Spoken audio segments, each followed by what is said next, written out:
Hello po mga kababayan, kamusta po kayong lahat? And once again, welcome back to another episode of Simply Talkies Vlog, your underrated vlogger. So mga kababayan, ang pag-uusapan natin for today at bibigyan natin ng opinion at reaction ay ito pong maingay na bali-balita, no? Hindi natin alam kung chismis, intriga, or may katotohanan. Itong impeachment daw po kay VP Sara Duterte. Kasi yan po yung nilalabas nung kabilang kubol. Yung sa nation building, sa minions nila. Talagang they have to protect their VP. No? Talagang pinapakalat po nila. It becomes a narrative. Para po ma-aware daw po yung 32 million na mga bumoto sa kanya. Pero bago natin basahin yung mga articles dito, i-flex ko lang po yung Haya Nature Resort. For more details, punta lang po kayo sa kanilang Facebook page. And also, magpapasalamat tayo sa lahat ng ating channel members at followers, subscribers ng ating channel. At doon din po sa mga nanonood ng ating videos. May God bless you all. So, bago tayo pumunta doon sa article kung may katotohanan itong impeachment case na niluluto daw po sa House of Representatives, basahin po natin ang nilalaman ng konstitusyon sa bagay na iyan. Sino po ba ang pwedeng ma-impeach at anong mga offenses ang impeachable at sino ang mga ngasiwa ng impeachment case.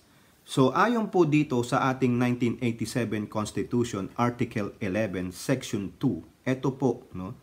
The President, the Vice President, members of the Supreme Court, members of the Constitutional Commission, and the Ombudsman may be removed from the office on impeachment.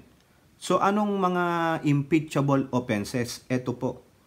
Violation of the Constitution, treason, bribery, graft and corruption, and other high crimes or betrayal of public trust. All other public officers and employees may be removed from office as provided by law, but not by impeachment. So aside doon sa limang katawan ng gobyerno na binanggit natin, any other public officers and employees ay pwedeng maalis sa pwesto nang hindi sa impeachment trial. No? For example, kung meron man department secretary, no, undersecretary, o any public officers and employees, hindi mo na kailangan pa yan i-impeach. No, siguro Sandigang Bayan o yung presidente ang siyang magtanggal na or yung ombudsman o any court na pwedeng sinabing guilty sila sa ganitong malfeasance na ginawa nila. Okay? So sino po ang hawak ng impeachment trial? Just in case lang, ha? Meron.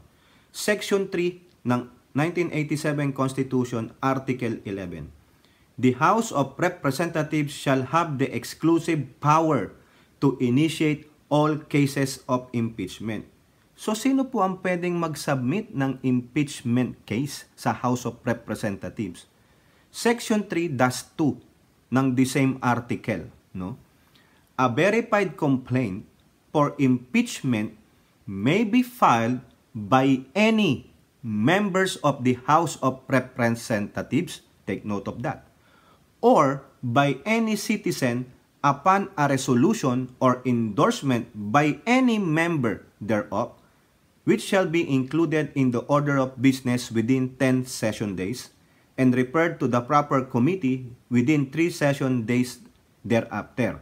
Ayan, so nandiyan po, no? Hindi natin babasahin lahat ito. Sinabi lang natin, no? Sa Section 3-3, a vote of at least 1/3 of all the members of the House shall be necessary either to affirm a favorable resolution with the article of impeachment of the committee or override its contrary resolution. The vote of each member shall be recorded. So how many sila dyan? 300 mahigit. So 1/3 of that para lang ma-affirm yung favorable resolution with the article of impeachment of the committee. So dito, no, bakit natin sinasabi ito? Sino po yung pwedeng mag-file, no? Whether a member of the House or an ordinary citizen na meron lang mag-i-endorse. May mag-i-endorse na member ng House of Representatives. So bakit natin sinasabi? Ito po kasi yung background niyan, no? Naalala nyo yung 125 million confidential fund ni BP Sara Duterte noong 2022? Kine-question po yan mostly ng mga progressive group, Makabayan, no? Itong mga leftists, at itong isang grupo na ito, kung may question din po dyan. O ito po, no? Iba-background natin para may idea kayo. Sa Philippine News Agency, November 7 na balita, yan po, group files suit questioning BP o OBP confidential funds. So, a group of former government officials and lawyers on Tuesday filed a petition before the Supreme Court questioning the validity of the transfer of the 125 million to the Office of the Vice President Confidential Fund. So, nandiyan po yan. Ayan po yung, sa palagay ko, sa aking opinion, na precedent yan. Kine-question po nila yung transfer daw ng 125 o yung budget na hiningi, karagdagang budget na hiningi ng OBP doon sa OP, which OP granted through their contingency plan. Pero kine-question po ng grupo na ito, nakasama dyan si Barry Gutierrez na former spokesperson, no, ng former Vice President Lenlen Robredo. O yun po yan. Kasi dito, kung magbibigay po ng favorable decision ang Supreme Court, favorable meaning papabor dito sa grupo nila Barry Gutierrez, now, ito po yung magiging precedent para, sa aking opinion, hindi lang si OBP o si BP Sara Duterte ang i-impeach nila, kundi kasama na ang presidente, kasi OP po ang sinasabi ng nag-transfer ng pera from their contingency plan, bawal daw po yun. Hindi po yun nasa konstitusyon, illegal yun. Dapat kung meron man transfer of funds, mangyayari bago maaprubahan yung budget for that particular year. No? Pagtapos na pong naaprubahan ang budget na pirmahan na ng Pangulo, there will be no transfer of funds from different agency or different department.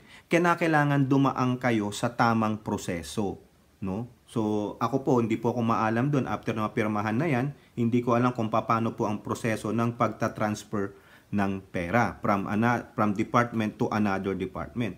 Pero yung transfer ng OP, sinasabi na contingency plan, and it was also depended by Department of Budget of Management through Secretary Pangandaman. Wala pong na-violate na batas. But this group keep on insisting it is an illegal transfer because they're shooting two birds in one stone. They want to eradicate, they want to impeach or remove the two highest position in the land, ang OP at OBP. Ayan po yan. May gusto, ang tanong, may mailuluk ba sila? May gusto ba silang ilukluk? By constitutionality, dito babasahin natin mamaya para hindi po kayo naliligaw. Kasi ang gusto ng mga ito, matanggal yung dalawa kasi may illegal silang ginawa. Pero sa akin pong opinion, nasa korte na yan, nasa Supreme Court na yan, bahala na po sila ang gumawa ng desisyon sa bagay na yan. Okay? So, ngayon, ang ingay-ingay, yung kabilang kubol, yung nasa Nation Building, gumawa na naman po sila ng ingay dahil nakatunog sila. Na merong nagsasabi na itong si Franz Castro na napakaingay, na isa ring gumagawa ng chismis o naratiba na kung saan, no, noong November 16 po, mga kababayan, nagbigay po siya, no, nag-ingay siya. Nagbigay lang, nagchismis ba? Nasabi niya, ayan, no? Quote card. Representative Castro, posibleng impeachment versus BP Duterte, pinag-uusapan umano ng ilang kongrehista. Umano. Chismis. Kung may katotohanan to, bakit hindi niya panindigan? Hindi niya ilabas ang mga pangalan ng mga kongrehista na pinag-uusapan nila ang impeachment. Ayun ang topic nila. Ayun ang punteriya nila. Tanggalin ang Vice President because hindi niya ma-explain yung kanyang confidential fund. No? Ito po, sa balita ng Manila Bulletin. Most of our articles will be coming from Manila Bulletin. Maraming salamat po, Manila Bulletin. Shout out po sa inyo. No? Ayan, no? Explain confidential funds first. Castro says impeachment talks versus VP Duterte premature. Premature. Ano ibig sabihin ng premature? No? Wala. So yung quote card na yon na nandun sa News 5, chismis. Marites, mga kababayan. Pero, the marites will become a narrative. Hanggang yung naratiba, maging katotohanan na sa atin. Kaya nag-iingay yung kabilang kubol kasi nadinig nila. No? At ang nagiging masama dito, mga kababayan, ay yung Speaker of the House. There are alluding, yung nasa kabilang kubol o yung mga minions nila, the defenders of them, o the defenders of BP Sara Cuno, no? They're alluding, it is the fault of Martin Romualdez. Bakit? Kasi si Martin Romualdez, pinapanigan niya na itong mga makakaliwang grupo, the likes of Makabayang Black. O sino ba yung mga nasa Makabayang Black? Bayan Muna, Anak Bayan, Anak Pawis, Gabriela, Kabataan Party List, Act Teachers Party List. Yan po kasi bloke sila eh. Makabayang block nga eh. Block. Di po ba? Ayun yung allusion. They want to paint itong mga BP Sara Duterte, mga defenders daw po. They wanna allude or portray that Martin Romualdez has the hand on this impeachment. Wala naman silang maipakita. Because dahil ba nakita nyo yung larawan ni Martin na he is with the Makabayang Black before yung sa plenary ng kanyang budget ng OBP? So sa picture lang, doon kayo. At also kinatigan ni Martin na i-transfer, tanggalin ang mga CIF ng OBP. Bakit OBP at DepEd lang ba ang natanggalan ng CIF? Even the DA, the DICT, who else? Yung Department of Justice, binawasan nga po ang kanilang intelligence fund. O ba't hindi sila nagre-reklamo? Bakit panay ang protekta nyo kay BP? Wala naman nangyayari. At sinasabihan nyo na yung speaker, kakampi ng Makabayang Black. Patunayan nyo po. Meron po ba kayong ebidensya? Bakang ebidensya nyo lang yung picture. Di po ba? Hindi porket na sa House of Representatives siya ang speaker, kakampihan niya itong Makabayang Black. Hindi naman siguro. And also, he gave a statement that, probably he's offering an olive branch to the Dutertes. Umaasam pa rin po ang inyong speaker na mapipix niya ang relationship niya sa mga Duterte. Unang-una, hindi naman siya ang tumira sa Duterte. Yung mga pretentious na mga Duterte supporter, kayo po ang nag-burn ng bridge between the two. Ano ba ang masamang sinabi ni Martin Romualdez sa mga Duterte? Patunayan nyo. Nothing. It is just you believe the narrative of this kabilang kubol o dyan sa nation building na may kinalaman si Martin sa mga nangyaring di maganda sa CIF ng BP. Ganon. So, ibig sabihin, hindi dapat gawin ng House of Representatives ang kanilang mandate? O ayan, sabi ni Castro, explain mo muna ang confidential funds. Premature ang impeachment. Kumbaga, napag-usapan lang. Tapos itong kabilang kubol, they take it seriously. Kasi nga naman, apektado ang BP nila. Di po ba? Hindi ko po kinakampihan itong si Castro. Ayaw ko dyan, hate ko yan. No? Matagal ko nang hate yung mga yan. Dahil wala naman nagawa para sa bayan yan, pero ang lakas po ng loob nila ngayon kasi sa tingin nila, kakampi nila si Martin. Do you think so? Di po ba? Kasi yun ang pinipinta ng kabilang kubol that Martin Romualdez is in cahoots, no? Kakampi na siya ng Makabayang Bloc. Do you have a concrete evidence on that? Kaya kung kayo maniniwala sa mga yan, no? Ewan ko lang po, no? Maging objective and rational tayo. Itong si Castro, they are just wanna destroy the Dutertes. Kasi feeling nila, they were destroyed by the Dutertes. Revenge factor po ito. Ako, gusto ko pong protektahan ng BP dito. Naintindihan ko rin yung ginagawa ng kabilang kubol, nag-iingay para ma-inform po yung mga supporters, totoong supporters ni BP Sara Duterte. Pero dito, wag niyo namang idama yung walang kinalaman. Huwag niyong idama yung presidente namin. Kung ang kaaway niyo ay Makabayang Black, so be it, doon po kayo tumira. Dahil yung aming presidente, the unbothered President BBM, nagtatrabaho. Kumbaga gusto nyo magsalita ang aming unbothered president? For what? Di ba? For what? Anong gusto nyo? Magkaibigan naman yung dalawa. Mas maganda na ngang silent worker kaysa sa maingay kasi nalalaman ng kabilang kubol o yung kaaway nyo yung mga galaw ninyo. Why don't you work silently? Para at least hindi nalalaman ng kalaban ninyo yung mga plano ninyo.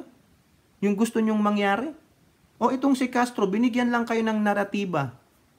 Chismosa to eh. Diba? Chismosa yan, yan po ang gawain yan. Sanay na sanay po sila dyan. Ano ang sabi niya? O dito. However, the Makabayan Solon was quick to note that such impeachment talks against the Vice President were not serious. Hindi naman pala seryoso, pero sa kabilang kubol, siniseryoso na kasi they were very, very affected and very cautious. Kasi itong not serious, sometimes iniisip natin it may become serious pag hindi natin inavert ito. Hindi natin ipinagkalat, hindi natin pinigilan. Kasi iniisip nila that this Makabayan Black is now getting stronger, no? Dahil kakampi nila ang speaker. Sa palagay nyo, gagawin niya ni speaker? Tell me. Sa palagay ninyo, na magtra-traidor si speaker doon sa kaibigan ng kanyang pinsan? So kung ganun naman pala, biktima ang Pangulo ng pagtatraidor ng mga pinsan? Di ba history? Di ba? Sino ang nagtraidor kay Apo Lakay? O ngayon gagawin niya? Gagawin ng gagawin kay Pangulong BBM ng kanyang sariling pinsan sa mother side naman? Shame on the president kasi hindi niya nakita yan. Sa palagay niyo may pagtatraidor na ugali si Martin? Give me a concrete evidence. Bakit nyo sinisira yung tao? At bakit nyo idadamay ang presidente? Kayo ng mga mongorers, kayo po ng mga yung mahilig lang magbigay ng isang issue para paghiwalayin, sirain. Nakikita nyo yung divisiveness? Diba? Iyan o, Makabayang Black na ito. Ito ang gawain nila. Sinasabitan ninyo. You are now a part of a group of divisiveness. Kasi sinisira nyo yung core ng Uniteam. Yan ang gustong mangyari ni Makabayang Black. Akala nyo kinakampihan nila si Martin? No! They wanna totally crush the Uniteam. Si Martin nga naniniwala pa rin na may Uniteam eh. Di po ba? Kayo, naniniwala pa ba kayo na may Uniteam kayo dyan sa kabilang kubol sa may nation building and your minions? Tapos ibabato nyo sa aming unbothered president? Ay naku, mas malala ang pinagdaanan dyan ng pamilya Marcos. Alam nyo siguro naman yung sinasabi ko. Di po ba? Sabi ni Castro, the supposed talks on impeachment now are mere discussion of some congressmen and not a serious move against the Vice President. As it is though we in the Makabayan Black think the impeachment talks now are still premature but it highlights the growing rift in the supposed Uniteam. O tignan nyo, lumabas ang katotohanan nung sinasabi ko. The growing rift in the supposed Uniteam. Ayan ang gusto nilang mangyari kasi gusto nilang uling ibalik yung mga kakampi nila sa gobyerno. Kayo namang ginagatungan nyo. Di po ba? Pinamamasama nyo yung speaker. Sinasabi nyo kasi siya ang tatakbo sa next election? Hindi po. Wala namang binanggit sa inyo eh. Yan namang sinasabi ko eh. Di po ba? Ano ang gusto ng Makabayang Black aside from creating a rift sa Uniteam, i-explain ni BP yung kanyang confidential fund. O ikaw naman Castro, kung gusto mo pa yan lang pala di gumawa ka ng court order, pumunta ka sa korte, di ba yun ang ginawa ng mga kasamahan mo? Di po ba? Nakita nyo yung totoo na goal nitong Makabayan Bloc? To destroy the unit team, mga animal. Di po ba? Ano pa ang sabi dito ni Erwin Tulfo, mga kababayan? Papasalamat po ako doon sa ating kaibigang vlogger na pinadalan ako ng video ng interview kay Kong Tulfo. Hindi ko na po gagamitin kasi mahabay. 9 minutes po yun. So ito na lang po, kukuha na lang po tayo ng isang article dito. No, sa dami ng sinabi ni Kong Erwin Tulfo, ito po sa balita ng Manila Bulletin. Intriga lang. Erwin Tulfo says BP Duterte impeachment not being discussed by House leader. Sino ba yung mga House leader na yan? Yung mga majority, deputy, whatever. Di po ba? Intriga lang. Ito, Tulfo said he took it upon himself to call ranking House member, including House Speaker Martin Romualdez, to find out what was going on. Tignan nyo. Nandito yung leadership kay Tulfo. He took it upon himself kasi gusto niya malinawanagan. Yung sinabi ni Congressman Castro. Tama, mali? Ano sabi niya? Wala Hindi yan natakel. Walang pinag-usapan. No such thing na pinag-uusapan ng mga party leaders o house leadership. Di ba? Wala namang nakikitang impeachable offense na ginawa ng BP. Alam naman natin yung grounds ng impeachment. Wala tayo nakikitang violated the Constitution. So bakit i-impeach yung tao? Tama. Siguro may gumagawa lang ng intriga. Who is it? Who is it?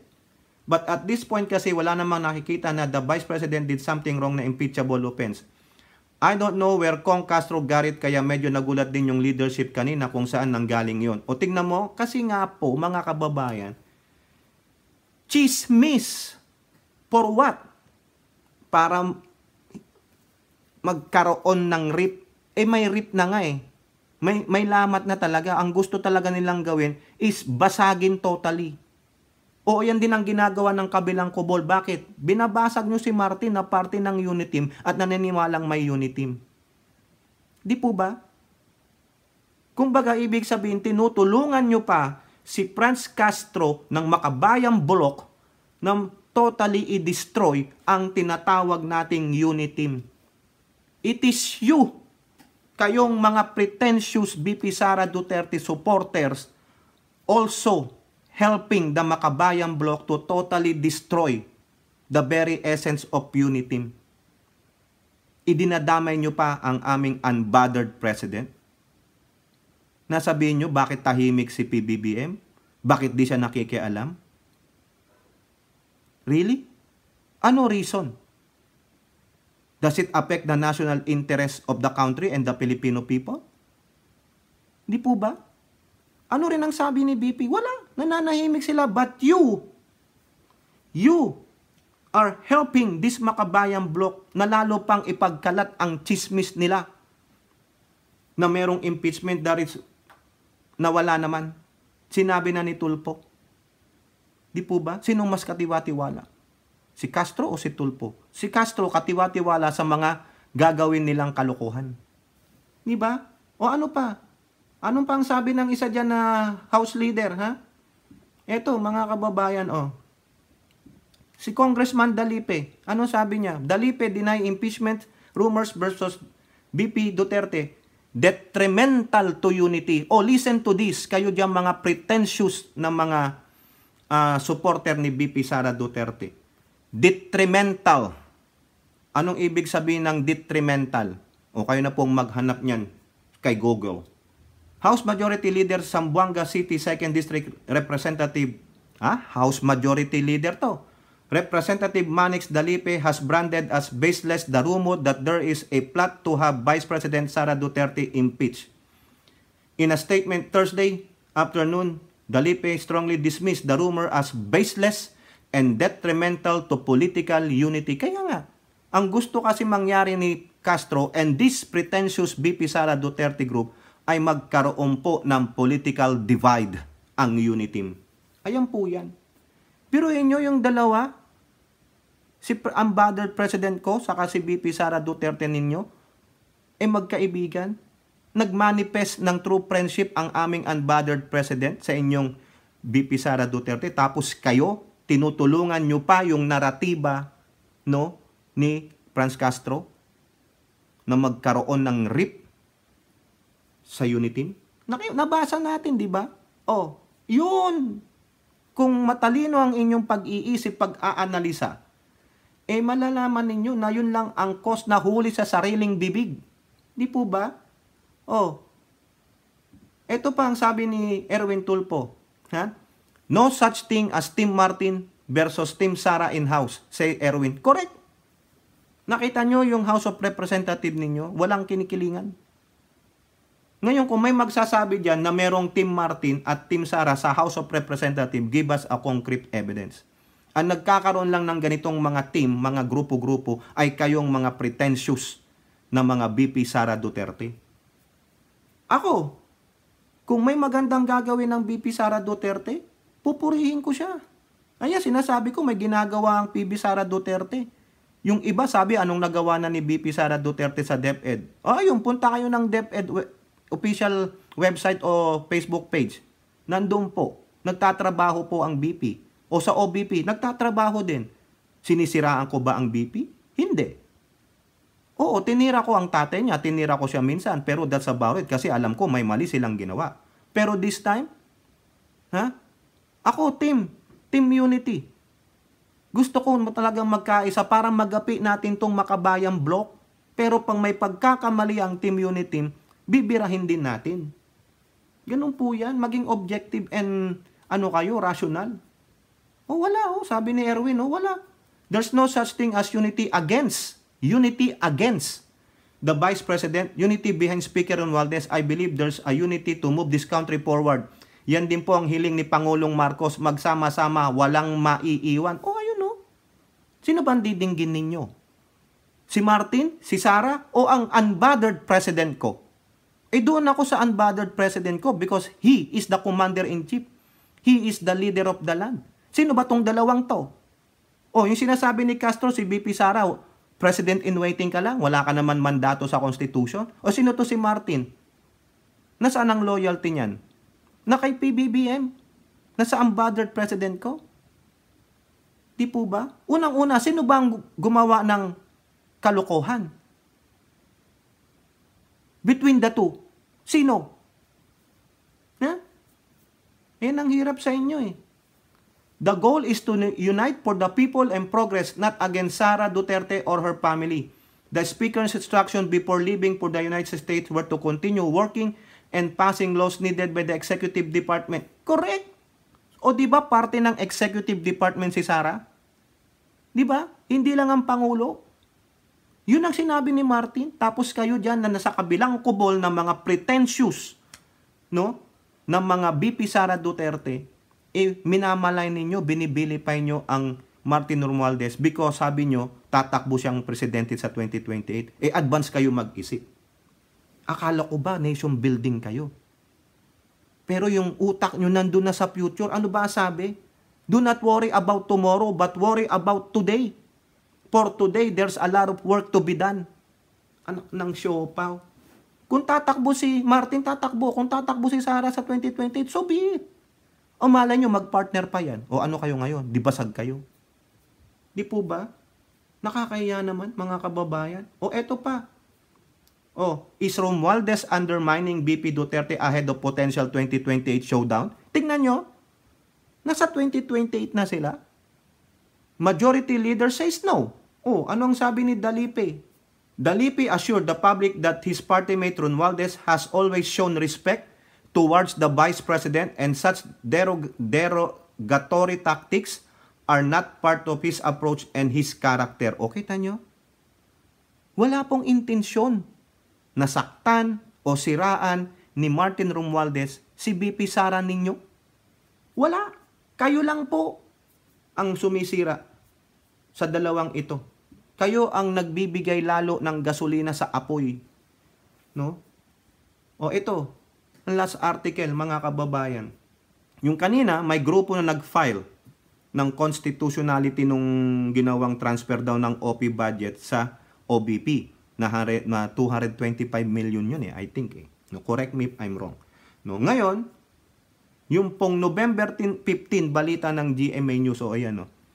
Carpio, lawyers ask Supreme Court to nullify rules on confidential fund. O ayan, yung former Associate Justice ng Supreme Court nang hihingi pa na po ng inalify o i-void yung rules on confidential funds. Kasi nandun po yan sa yung ginawa ng COA na, ano ba yun? Meron ako noon yung gumawa sila ng sets of rules o IRR o whatever dyan sa confidential fund or intelligence fund. Ayan. Several lawyers, priests, pati pa rin, nakisama pa no? And law students on Wednesday asked the Supreme Court to declare null and void the order o yun, circular number 15 and circular that covers the disbursement of confidential intelligence fund. O yan. Ha?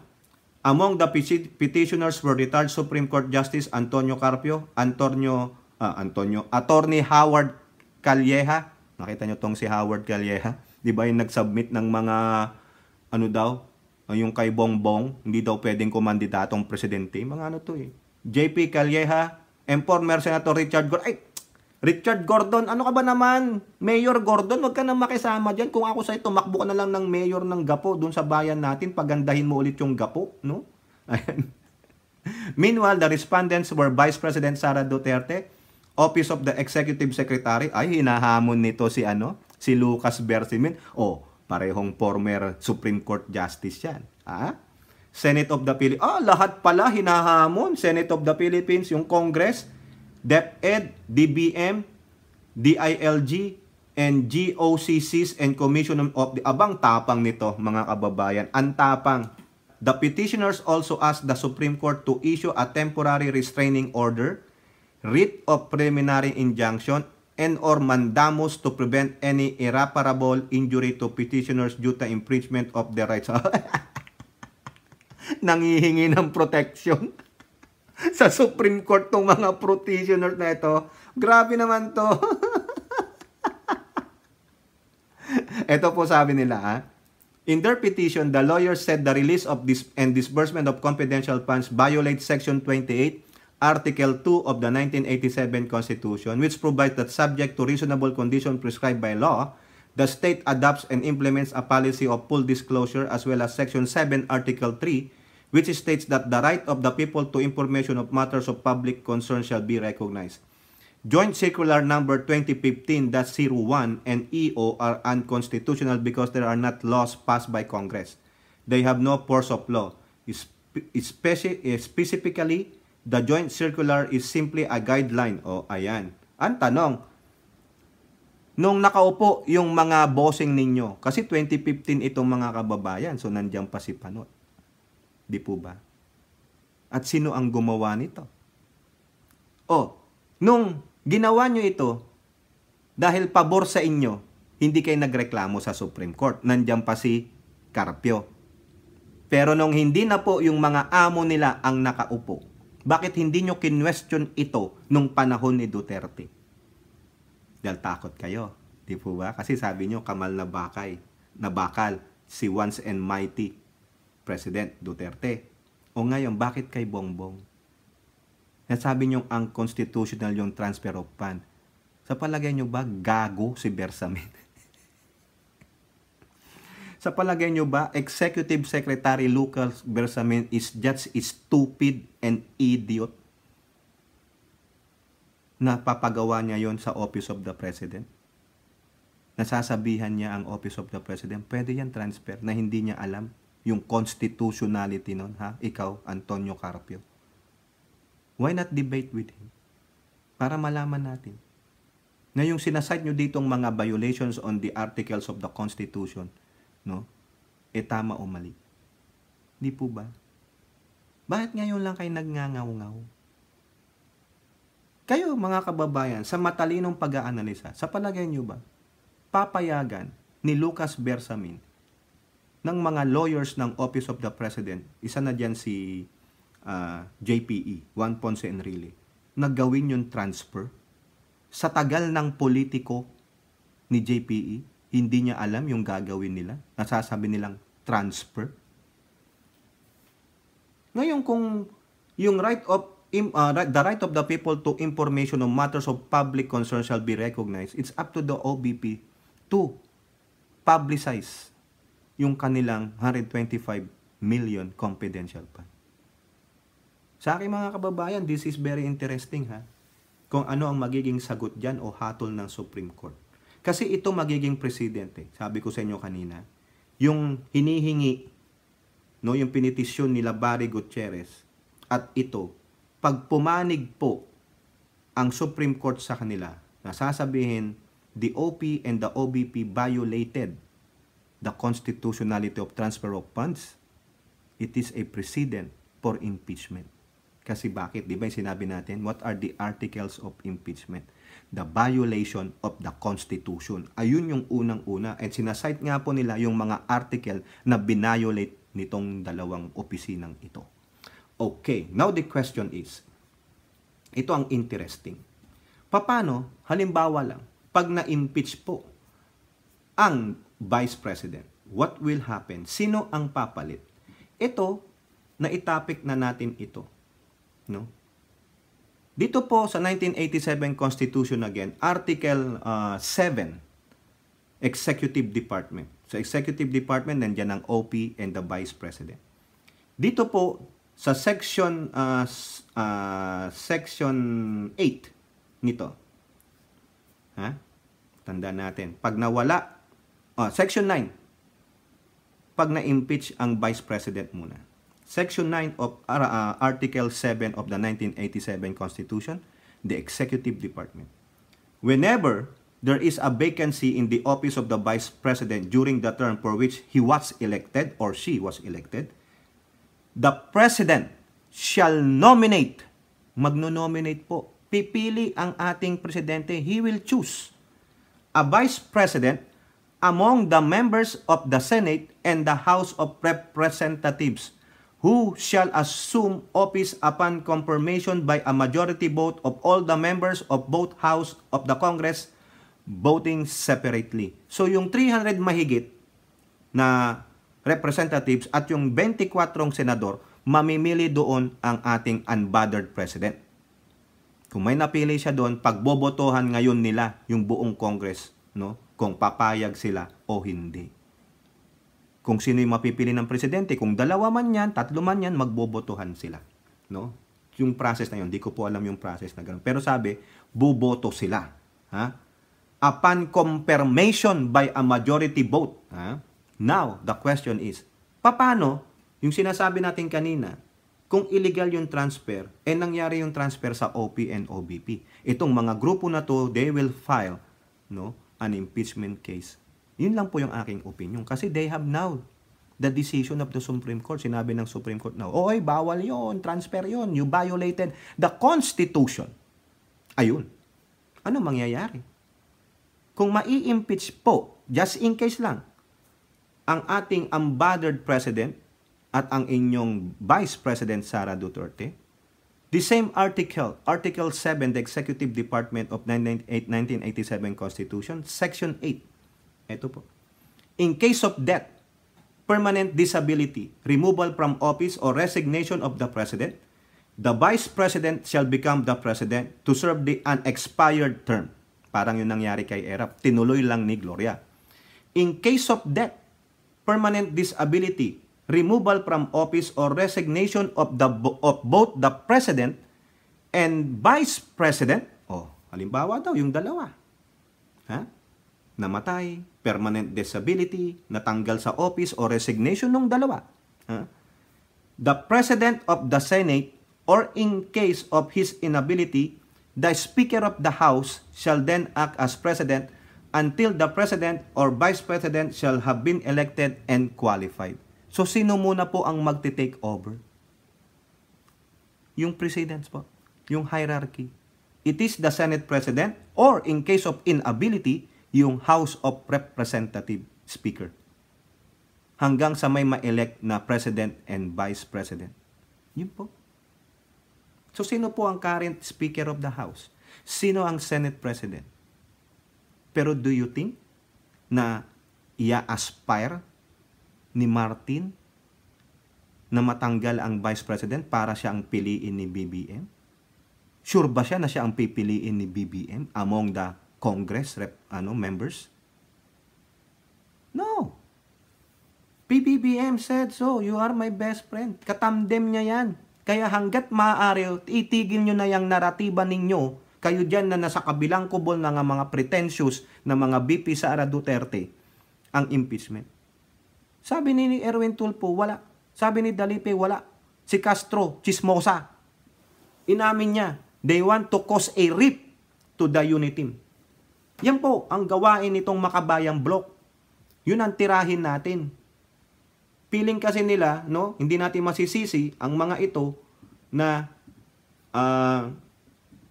hindi mag-isip ng ganon itong kabilang kubol kasi alam nyo na sinasabi na nakakampi ni Martin. Really? Nasaan ebidensya? Ano ang instruction ni Martin kay Erwin Tulfo o kaya kay Dalipe?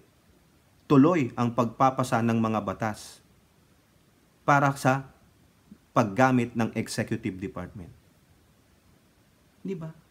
At kung walang tiwala ang aming unbothered president na si PBBM sa kanyang best friend na si Sara Duterte, hindi niya gagawin na yan na siya ang caretaker ng bansa ngayon hanggang sa bumalik ang presidente sa bansa from his foreign trips. Di po ba? Ang lalong nagbibigay ng apoy sa hidwaan kuno nitong si Speaker at si BP ay iyong mga pretentious na mga supporter ni BP at ito ring mga pretentious na mga supporter ni Speaker na ginagatungan nyo pa yung mga chismis, mga naratiba ng makakaliwang grupo. Tigil nyo na po yan. Wala, chismis. Chismis lang ni Castro. Intriga. Premature nga, sabi ni, kumbaga tayong dalawa na nag-usap. Naku, baka may nag-iisip ng impeachment. Narinig ni Castro, nag-usap sila ng impeachment. Di ba? Chismosa lang, tapos nilabas. O kayo po, ano pong inyong di ba? Binigyan kayo ng naratiba ni Castro, kinagat nyo naman. O sinong pumasok sa bitag niya, di kayo. Di po ba? O kayo, ano pong inyong masasabi? Comment down below and don't forget to like and share. Hope to see you on the next videos. Bye-bye. God bless.